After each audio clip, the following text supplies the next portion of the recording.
Diriwayatkan oleh Imam Ahmad bin Hanbal dalam musnadnya bahwa ada seorang laki-laki yang bernama Nuaiman. Ini Nuaiman di kehidupan Rasul sallallahu alaihi wasallam ada orang yang seperti itu gitu. Orang yang sering minum minuman keras. Rasul sallallahu alaihi wasallam marah, murka. Rasulullah kalau yang berhubungan dengan Rasulullah tidak marah. Tapi kalau sudah berhubungan dengan agama, Rasul sallallahu alaihi wasallam adalah orang yang paling marah, orang yang paling istiqamah dalam kebenaran. Maka Rasulullah panggil Nuaiman, apa yang kau lakukan? Dia katakan, aku minum minuman keras ya Rasulullah. Rasulullah cambuk dia. Kemudian dia bertobat kepada Allah. Kemudian ketahuan lagi minum. Kemudian dicambuk lagi oleh Rasulullah SAW, sehingga sebagian sahabat memukul dia dengan pukulan yang banyak. Sehingga apa yang berlaku? Sebagian sahabat mengatakan, la'natullahi ala Nuaiman. Semoga Allah melaknat Nuaiman. Dia mempermainkan Rasulullah. Dia bilang sudah mau taubat tapi minum lagi. Dia bilang sudah mau taubat tapi minum lagi. Maka Rasulullah SAW mengatakan, la tal'anuh fa innahu yuhibbullah wa rasulah. Kata Rasulullah, jangan kamu laknat Nuaiman, karena dia itu cinta sama Allah, cinta sama Rasulnya. Dalam riwayat dia dicintai Allah dan dicintai oleh Rasulnya Muhammad sallallahu alaihi wasallam. Ibn Majah menceritakan bahwa Nuaiman ini pernah suatu waktu diajak oleh Sayyidina Abu Bakar pergi ke negeri Syam. Negeri Syam itu di mana? Seperti yang diceritakan tadi, antara daerah Suria, Lebanon, Yordania, kemudian Palestina. Daerah seperti itu. Umumnya orang Quraisy pada masa itu mereka memiliki rihlah berdagang, membeli dagangan ke Syam, kemudian dijual lagi di kota Makkah. Ketika itu Rasulullah SAW didatangi Abu Bakar. Sayyidina Abu Bakar mengatakan kepada Rasulullah, ya Rasulullah, saya mau izin ya Rasulullah. Mau apa? Saya mau ajak dua sahabat kamu ini ikut berdagang ya Rasulullah. Siapa? Kata Rasul? Nuaiman. Kata Rasulullah SAW, Nuaiman kamu mau ajak? Mau ngapain? Biar seru-seruan aja ya Rasulullah. Kata Rasulullah, ya sudah, saya izinkan kamu bawa Nuaiman. Ketika itu Sayyidina Abu Bakar membawa Nuaiman sama satu sahabat namanya Suwaibid ibn Harmalah.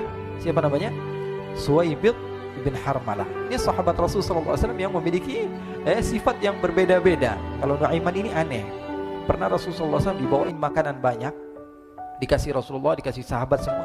Semuanya sudah makan, tiba-tiba si Nuaiman ini, sahabat Nabi Nuaiman mengatakan kepada Rasulullah, ya Rasulullah, ini yang penjualnya, tolong engkau yang bayar ya Rasulullah. Makanan udah habis. Makanan udah habis, Rasulullah SAW bingung, saya yang bayar. Akhirnya Rasulullah katakan kepada sahabat, ayo keluarkan uang, kita patungan, kita bayar. Rasulullah aja dimainin, apalagi kita orang. Sallu ala Nabi Muhammad. Nuaiman diajak Sayyidina Abu Bakar. Kata Rasulullah SAW, benar kamu mau ajak Nuaiman? Iya ya Rasulullah. Diajaklah. Diceritakan dalam riwayat Ibn Majah, diceritakan juga dalam Siyar A'lam An-Nubala, diceritakan juga dalam musnadnya Imam Ahmad bin Hanbal, dalam riwayat Imam Ahmad bin Hanbal. Maka diceritakan Nuaiman diajak oleh Sayyidina Abu Bakar. Sesampainya di negeri Syam, semua dibagi tugas. Fulan bin Fulan kerjaannya ini, Fulan bin Fulan kerjaannya ini, semua memiliki kerjaan. Nuaiman tanya, wahai Abu Bakar, kerjaannya saya apa wahai Abu Bakar? Kata Sayyidina Abu Bakar, kamu mau ngapain terserah kamu wahai Nuaiman. Yang penting kamu ikut saya kan. Kemudian satu di antara mereka namanya Suwaibid ibn Harmalah. Ditanya oleh Sayyidina Abu Bakar, wahai Suwaibid, kamu mau kerjaan apa? Kata Suwaibid, terserah kamu wahai Abu Bakar. Kata Sayyidina Abu Bakar, kamu menjaga makanan, karena saya tahu kamu ini adalah orang yang senantiasa menjaga amanah. Suwaibid ini kalau disuruh maju dia maju, disuruh mundur dia mundur, disuruh ke kanan dia ke kanan, disuruh ke kiri dia ke kiri. Orang yang ikut aja. Kalau Nuaiman beda, disuruh maju dia ke belakang, kasih sen kanan ke kiri belok. Nuaiman itu orang yang berbeda. Maka Suwaibid mendapatkan tugas, semua mendapatkan tugas kecuali Nuaiman. Sehingga ikhwani, apa yang berlaku, apa yang terjadi? Sayyidina Abu Bakar pergi sibuk dengan kesibukannya, sehingga datanglah waktu siang. Nuaiman sudah lapar. Nuaiman cari makanan. Dia enggak punya uang, diajak Sayyidina Abu Bakar tapi tidak diberikan uang. Sehingga dia cari-cari makanan, dia tahu Suwaibid yang jaga makanan, dikatakan, wahai Suwaibid, saya mau makan, berikan kepada saya satu roti saja. Yang terpenting apa? Saya makan sekarang, saya sudah lapar.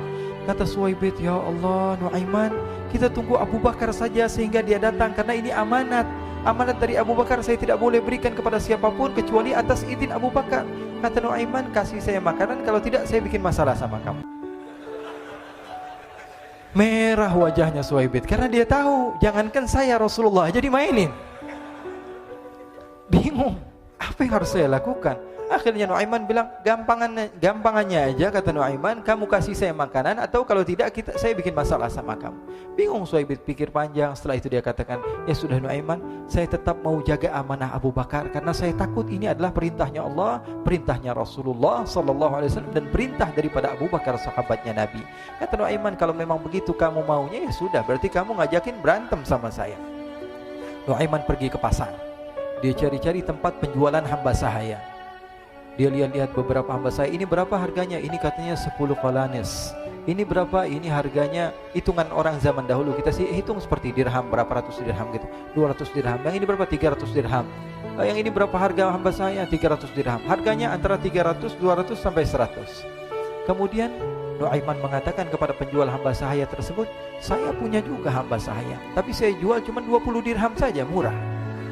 Katanya, apa benar ada hamba saya harganya segitu? Iya, karena dia punya aib, ada kekurangan. Apa? Nanti kalau kalian tangkap, dia bakalan teriak, saya ini bukan hamba sahaya tapi orang merdeka. Akhirnya semua orang berkumpul mau beli. Ini Nuaiman sama Nuaiman diajak ke Suhaib bin Harmalah tadi. Kata Nuaiman, itu ada orang yang berdiri sedang menjaga makanan, itu hamba sahaya saya, tangkap saja. Oh baik. Diberikan uang 20 dirham, dimasukkan oleh Nuaiman ke kantongnya, kemudian Suhaib ditangkap. Ketika ditangkap, Suhaib teriak, saya bukan hamba saya orang merdeka. Maka orang-orang tersebut mengatakan, saya sudah tahu kekurangan kamu. Ini memang kekurangan kamu, memang kamu, tapi saya tidak perlu dengan bacot kamu, yang penting kerjanya kamu gitu. Ya kan hamba saya untuk apa? Untuk kerja, mau dia ngomong apa, mau ngomel terserah, yang penting dia mau kerja. Akhirnya ditangkaplah Suhaib dan dijual di pasar. Nuaiman punya uang banyak ini. Dia beli makanan, dia beli minuman, dia beli hadiah buat Rasulullah. Dia beli macam-macam di negeri Syam ini. Waktu itu adalah superpower, adidaya Romawi. Pada masa itu semua barang mahal, tapi Nuaiman banyak uangnya. Dia belanja ini, belanja itu, sehingga Sayyidina Abu Bakar pun pulang. Ketika Sayyidina Abu Bakar pulang, Sayyidina Abu Bakar cari, mana ini Suhaib? Kita semua sudah lapar. Kata Nuaiman dengan mudahnya dia mengatakan, sudah saya jual wahai Abu Bakar. Maka Sayyidina Abu Bakar bertanya, apa yang kau lakukan wahai Nuaiman? Diceritakan oleh Nuaiman dengan jujur. Nuaiman ini orangnya apa adanya, tapi nyusahin. Saya jual. Akhirnya dibawa oleh Nuaiman, Sayyidina Abu Bakar pergi ke mana? Ke pasar. Lalu dibeli lagi oleh Sayyidina Abu Bakar As-Siddiq, Suhaib yang tadinya orang merdeka menjadi hamba sahaya sebentar, kemudian dibeli lagi oleh Sayyidina Abu Bakar. Pulang ke Madinah, kisah ini diceritakan di hadapan Rasulullah SAW. Maka perawi mengatakan, fadhahikan nabiyyu hatta badat nawajiduhu. Ketika diceritakan kisah Nuaiman tersebut dengan Suhaib, Rasulullah tertawa sejadi-jadinya sehingga gigi geraham Rasulullah SAW nampak di wajah mata para sahabat. Sehingga perawi lain mengatakan 1 tahun berlalu Rasulullah, setiap ada tamu yang datang pada Rasulullah akan ceritakan kisah Nuaiman menjual Suhaib tersebut.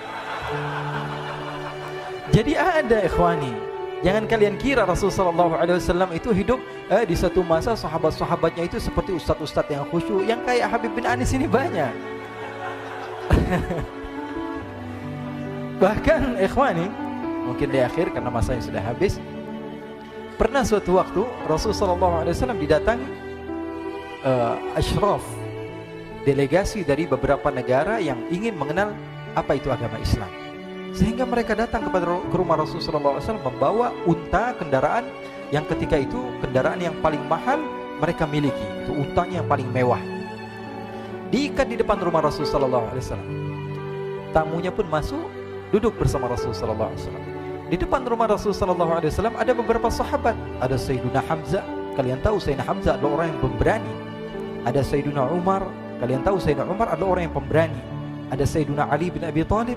Ada Sayyiduna Sa'ad bin Abi Waqqas. 4 sahabat ini lagi nongkrong gitu depan rumahnya Rasulullah SAW, berjaga sebelum Allah Subhanahu wa taala turunkan ayat wallahu ya'simuka minan nas.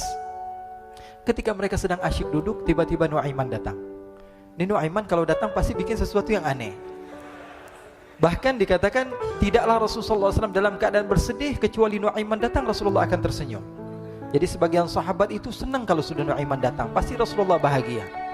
Tapi ketika itu Nuaiman datang, ingin duduk bareng-bareng Sayyidina Hamzah. Sayyidina Hamzah katakan kepada Nuaiman, bercanda begitu. Nuaiman, kamu lihat unta orang datang dari luar Arab ini. Lihat, kata Nuaiman, ini besar banget, ini badannya besar gitu. Dagingnya pasti banyak. Iya, ini kalau kita sate enak nih ntar malam. Kata Nuaiman. Kata Sayyidina Hamzah, apakah kamu berani? Kata Nuaiman, saya berani aja asal kalian gak bilang sama Rasulullah. Kata Sayyidina Hamzah, benar wahai Nuaiman, benar kan? Akhirnya Sayyidina Hamzah lupa masalah itu, cuma bercanda-bercanda saja. Sayyidina Hamzah lagi asik sama Sayyidina Umar, Sayyidina Ali. Tiba-tiba apa? Ternyata ketika dia melihat unta tersebut sudah pisah antara kepala sama badannya. Nuaiman mengatakan, wahai Hamzah, ini unta saya sudah potong, saya mau pergi sebentar. Kalau Rasulullah cari saya, tolong jangan beritahu di mana saya.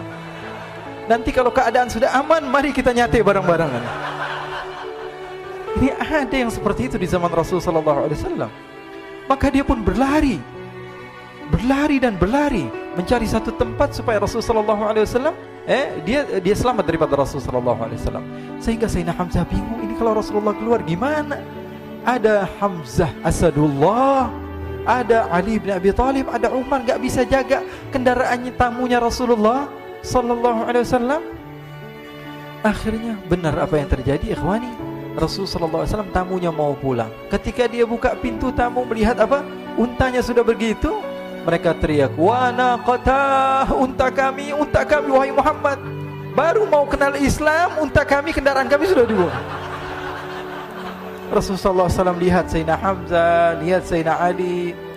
Mereka gak bisa ngomong, mereka hanya bilang apa? Nuaiman ya Rasulullah. Rasulullah perintahkan Sayyidina Umar, wahai Umar, sekarang kamu ambil uang, kemudian kamu gantikan, kemudian kamu berikan 2 kali lipat daripada harta unta ini, sehingga apa? Agama Islam tidak didengar dengan sesuatu yang tidak baik di luar sana. Akhirnya diberikan harta, diberikan unta yang baru dan diberikan harta yang lebih untuk orang tersebut, sehingga orang tersebut tidak menjelek-jelekan agama Islam. Kata Rasulullah SAW, dan sekarang waktunya kita balas dendam sama Nuaiman. Nuaiman ternyata berlari tempat yang jauh sampai hampir keluar dari kota Madinah. Dia dapatkan seorang sahabat Nabi yang hadir juga dalam peperangan Badar, namanya Al-Miqdad bin Al-Aswad. Siapa namanya? Al-Miqdad bin Al-Aswad ketika itu sedang menggali sumur. Ketika sedang menggali sumur, Nuaiman datang. Nuaiman katakan kepada Miqdad, wahai Miqdad, wahai sahabat Rasul, kamu orang yang hadir dalam peperangan Badar, kamu adalah orang yang hebat. Dipuji-puji sama Nuaiman. Ada maunya ini. Akhirnya dia bilang, wahai Miqdad, tolong saya. Kenapa wahai Nuaiman, kamu ini kekasihnya Rasulullah, orang yang disayang sama Rasulullah. Kenapa? Saya ini sedang dikejar-kejar orang jahat. Tolong selamatkan saya. Saya pengen masuk ke dalam sumur, boleh atau tidak? Kata Miqdad, siapa yang mengejar kamu? Pokoknya saya dikejar sama orang-orang. Kamu mau atau tidak selamatkan saya? Kata, ya sudah, selagi kamu itu adalah sahabat Nabi, silahkan kamu masuk. Masuk akhirnya Nuaiman ke dalam sumur tersebut. Lalu Nuaiman mengatakan, wahai Miqdad, dia keluar lagi. Nanti kalau ada yang cari saya, tolong jangan beritahu saya di dalam sumur ya. Kata Miqdad, baiklah. Kata Nuaiman, siapapun yang bertanya tentang saya, kamu tidak akan kasih tahu. Iya, kata, walaupun Rasulullah yang tanya saya. Katanya, enggak mungkin Rasulullah datang ke tempat sejauh ini. Iya, walaupun Rasulullah. Akhirnya masuk Nuaiman. Setelah beberapa menit Rasulullah dan rombongan benar datang. Miqdad bingung ini. Ini kenapa Rasulullah datang ke RW kami ini? Ada apa ini Rasulullah sampai sejauh ini? Ditanya, ya Rasulullah, ada apa ya Rasulullah? Kata Rasulullah, saya cari Nuaiman. Di mana Nuaiman?